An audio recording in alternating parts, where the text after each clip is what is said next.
Voilà. Donc c'est une boulangerie-pâtisserie. Hein. Oui. Donc toi, tu as 6% déjà. Donc admettons que tu en as pour 15 euros par personne en moyenne. Ça, il faut déterminer, ou peut-être 8. Je vais voir. Vu que c'est la 10. première année, c'est pas. À 10 euros.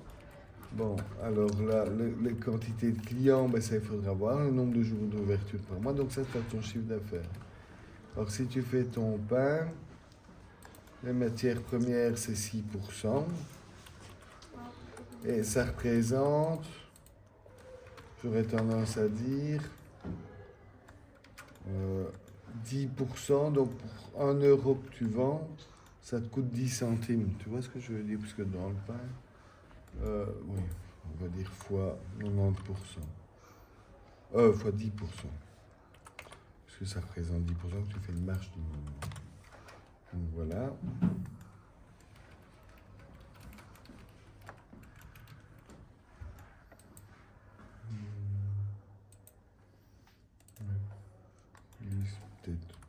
Peut-être quand même 15, ça dépend des produits, hein, les œufs, etc. C'est vrai que ça a augmenté pour faire des tartes.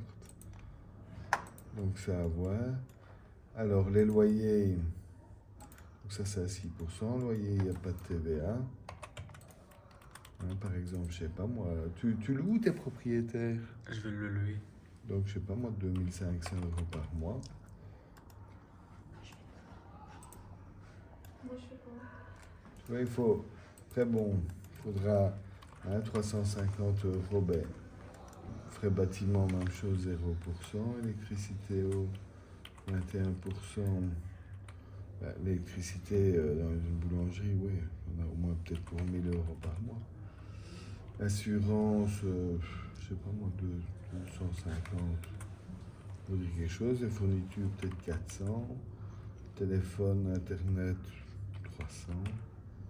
Honoraire, ben, 500. Je mets des chiffres comme ça, plus ou moins, mais publicité, marketing, oui, 150. Rémunération gérant par mois, ben, on peut mettre 3000. Un personnel, t'as une vendeuse, deux vendeuses? Ouais, ça sera 4. 4.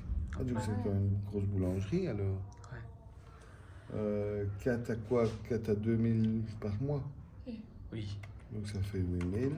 Ben, on va mettre 4 fois 2000. L'ONSS patronale, c'est 30% du brut, fois 0,30. Taxes, on appelle ça 50. Frais de banque, etc. 25, voilà. Bon, ici, je vais tout tirer d'un coup. Voilà.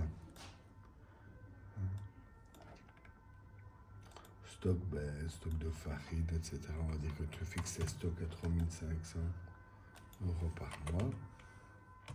Voilà. On tire.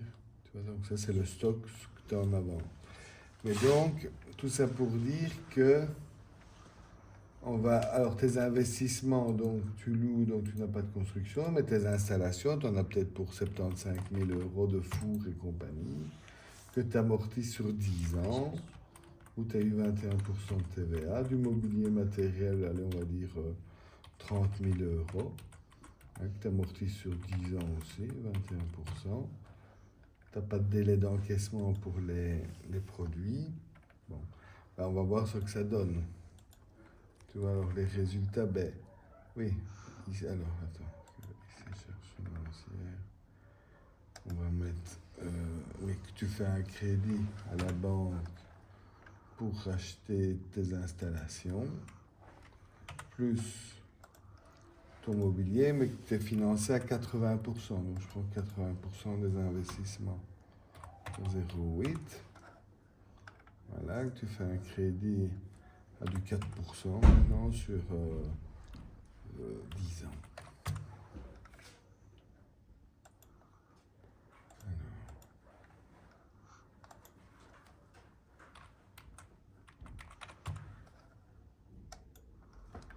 Donc là, on voit que tu es tout le temps en perte parce que, ah oui, avec les frais de personnel, il faut vendre beaucoup plus que ça. Donc, on va dire que tu as... Ça sera plutôt- beaucoup de clients parce qu'il y a juste une école à côté et il y a Et un donc, hôpital si on ici. fait Donc 30 il va y avoir clients, des clients. peut-être fois 4.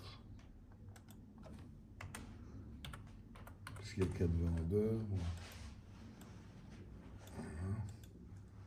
Ça, il faudra faire varier, hein, mais là, voilà. Tu vois, là, il faudra faire varier. Donc, au début, tu en auras certainement peut-être 90, puis 95, puis 98, etc. Enfin, bref, il faudra chipoter. Donc, au début, tu peux être en perte, même plus que ça. Ouais. Hein, mais voilà, donc ça c'est tes résultats. Ton besoin en fonds de roulement avec ton stock, créance, ben, voilà, dette fournisseur. Alors tu vois, ben, ça c'est ta trésorerie. Donc tu as fait 105 000 d'investissement, tu as des crédits d'investissement. En rapport actionnaire, ben, tu pourrais dire que tu mets comme actionnaire, tu vois. Alors là je vais ici, 20 000 euros, tu vois. 20 000 euros en tant qu'actionnaire, et que tu demandes des délais à tes fournisseurs, donc tu vois, tu es toujours en négatif, Ouais. mais tu demandes des délais à tes fournisseurs pour payer. Ben, si tu demandes 30 jours, hein, ben, tu vois, hop, tu vois, tu es déjà un peu moins négatif, parce que, évidemment, tu sors moins vite l'argent. Même chose, ben, pour ça, 30 jours, Fin de mois, ouais. voilà. Voilà, donc tu n'es Ça diminue déjà. Ça diminue déjà. Donc ça voudrait dire qu'il faudrait quand même un apport plus important comme actionnaire, parce que ce que tu dois mettre, tu vois, doit Si j'ai un couvrir tous capital tes de besoins. 50 000 ou Oui, plus. même 50 000, ça sera déjà assez, bien assez, hein, gars. Alors là, t'es bon. Tu vois. Mais bon, il faut faire varier, tu vois, tes ventes en les diminuant au début. Ouais. Hein, pour montrer une évolution et alors faut travailler, mais ça tu peux m'envoyer aussi. Tu vois, le but c'est d'avoir une trésorerie positive et alors essayer de voir pour tes frais. Bon, j'ai mis des chiffres comme ça, mais bon, à affiner, tu vois, un loyer, ou si c'est plus ou moins. Bon, ça, voilà. Tu vois, pour que ça, bon, qu'on voit qu'il y ait une Ouais, c'est évolution, etc. Ça, c'est... Merci.